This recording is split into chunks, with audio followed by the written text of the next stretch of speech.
Colonel Meirdan, bonjour Boker Tov. Bonjour Boker, comment allez-vous? Merci, nous allons bien et nous allons parler ce matin avec vous des développements sur le plan sécuritaire, en particulier dans les relations entre l'État d'Israël, entre les forces de sécurité israéliennes et les forces de sécurité de l'autorité palestinienne, après la décision de Mahmoud Abbas d'interrompre, de cesser toute coordination sécuritaire entre les deux forces et bien entendu une décision qui d'une certaine manière a surpris, même si à de multiples reprises Abbas avait menacé d'agir ainsi, et qui est lié bien entendu à l'intention d'Israël d'annexer ou d'instaurer la souveraineté israélienne sur la vallée du Jourdain et sur une partie des implantations. Alors je voudrais tout d'abord avoir une précision d'un homme qui est au fait de l'actualité et des informations sécuritaires. Est-ce que de facto, concrètement, cette coordination s'est véritablement totalement arrêtée ? Non, pas du tout. Au contraire, elle continue parce que il faut dire quelque chose que peut-être les gens ne sont pas au courant, mais l'intifada est déjà là.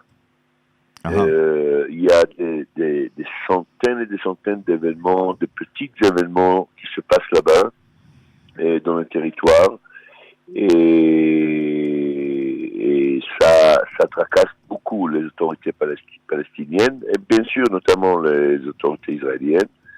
Ça demande une collaboration très étroite et très rapide entre les deux parties. Et les deux sentent que ça chauffe pour les deux parties.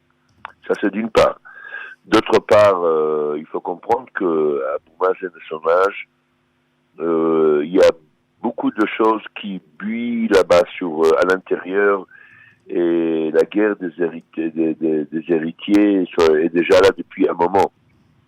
Là-dessus, vous rajoutez bien sûr la volonté de Hamas de se mêler dans tout ça et peut-être prendre position sur ce côté. Et ben voilà le salade qui est déjà fait. Alors, lorsque vous dites que, par exemple, la troisième intifada, elle a déjà commencé sur le terrain, elle est provoquée par quoi ? Est-ce que c'est le même type, c'est le type de l'intifada des couteaux avec des loups solitaires qui prennent une initiative, ou alors c'est structuré au niveau de des ordres qui sont donnés ? C'est pas structuré encore, mais ça commence à être action de mouvement. Ça veut dire ça a commencé par des individuels qui sont excités l'un à l'autre, et au fur et à mesure, il y a des différentes fractions qui prennent position par rapport à des régions, des villages, certains villages. Et des factions du Hamas ou des factions du Hamas? Les deux, enfin, il y a Hamas, il y a l'OLP, il y a pas mal, ça manque pas malheureusement. Pas mal qui prétendent être les héritiers, donc vous savez. Oui. Alors, lorsque vous parlez des héritiers, cela veut dire que en fait, derrière, que en fait, l'idée de sanctionner Israël à cause de ce projet d'annexion, c'est en fait un prétexte de Mahmoud Abbas pour essayer de redonner un peu de poids à son leadership, ou? Mahmoud Abbas, il a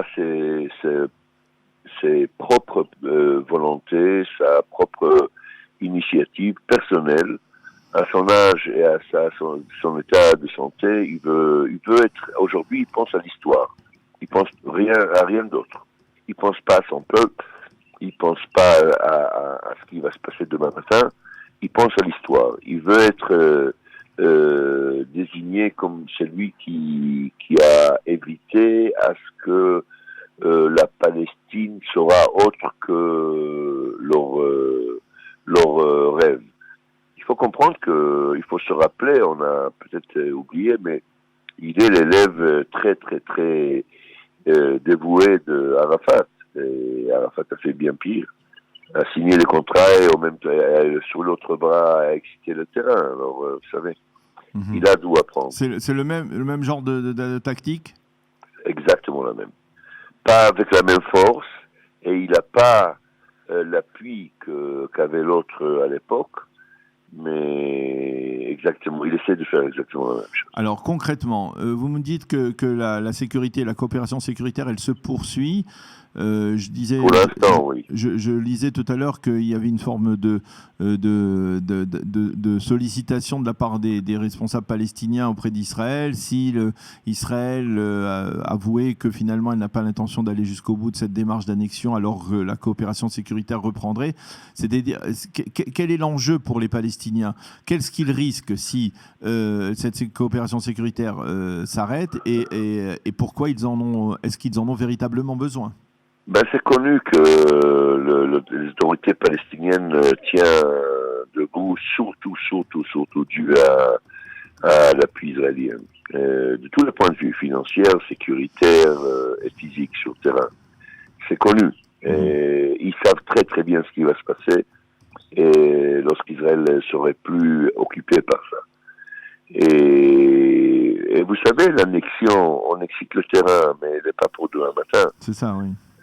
Il y a tellement des obstacles en cours de route que, franchement, voir ça venir pour l'instant, c'est vraiment préliminaire. Donc, on comprend tout de suite que il s'agit d'une histoire interne. Vous savez, dans toute cette salade, il faut rajouter la Jordanie, qui joue un rôle très, très, très important. Le roi, là-bas, joue sur 3 plans complètement différents. D'un côté, il fait des déclarations qui correspondent au monde arabe.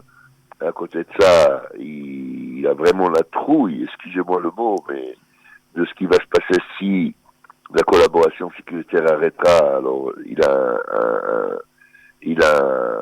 un grand problème. Lui aussi a besoin d'Israël forte sur le terrain et en collaboration. Alors, vous savez, tout ça ensemble, c'est une grande salade. On est malheureusement à nouveau témoin et victime d'une situation interne des différentes fractions qu'aucun est capable de prendre une décision historique et faire un pas. Et dû au fait qu'ils sont pas solidaires. Donc, il y a différentes organisations là-bas que chacun prétend être le nouveau leader, ce qui n'est pas le cas d'ailleurs. Il y a personne qui détient une majorité. Alors, on l'a vu ces derniers jours, même l'annonce de Mahmoud Abbas ne fait pas l'unanimité chez les responsables palestiniens. J'ai entendu un responsable anonyme, en tout cas, qui disait que sans coopération sécuritaire, sans coordination sécuritaire, les Palestiniens ne peuvent même pas acheter du lait. Est-ce que vous pouvez nous donner des détails sur ce que c'est concrètement cette coopération sécuritaire? Parce qu'on a du mal à l'imaginer quand on est à Jérusalem ou même à Paris, quand on est éloigné, on va dire, du centre de l'action dans les territoires. Je vous donne un exemple. Vous savez que la plupart des gens actifs sur le territoire sont ciblés, on les connaît, la plupart, ouais.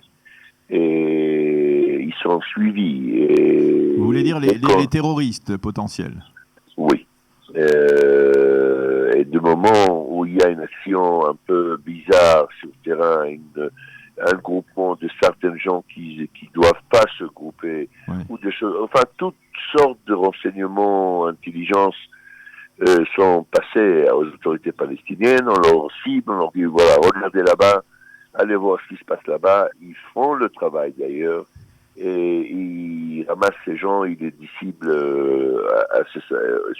sur le champ. De la même manière de la même manière que ce soit des gens du Hamas ou des gens de l'OLP du Fatah. Surtout quand c'est des gens du Hamas. Oui, bien sûr.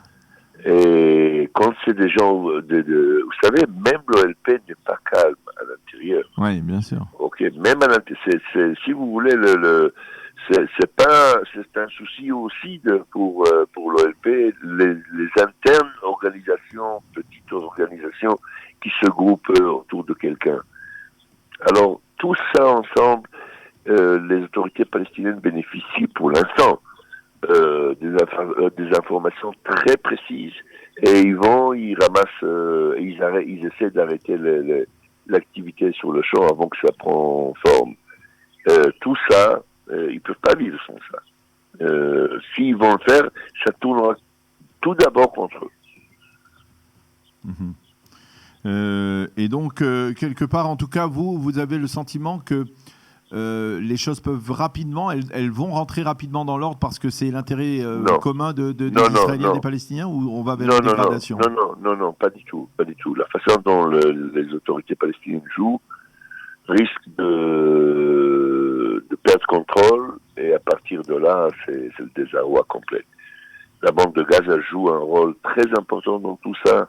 Ils excitent le terrain, ils essaient de faire leur mieux pour être en position de prendre la relève au cas où. Alors, c'est très délicat. Très délicat.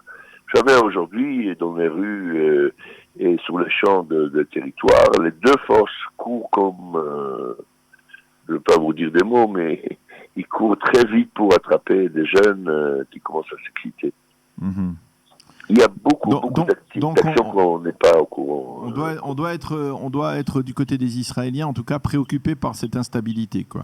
Bien sûr, toujours, comme toujours. Alors aujourd'hui, c'est plus que ces dernières années, mais c'est très délicat. Ça peut se dégrader en secondes, en une journée. Eh bien, colonel Meir Dan, merci beaucoup d'avoir été avec nous ce matin pour nous expliquer ces derniers développements. Bonne journée, Chodesh Tov également, puisque c'est des Chodesh Tov. Merci, à bientôt. Au revoir, shalom.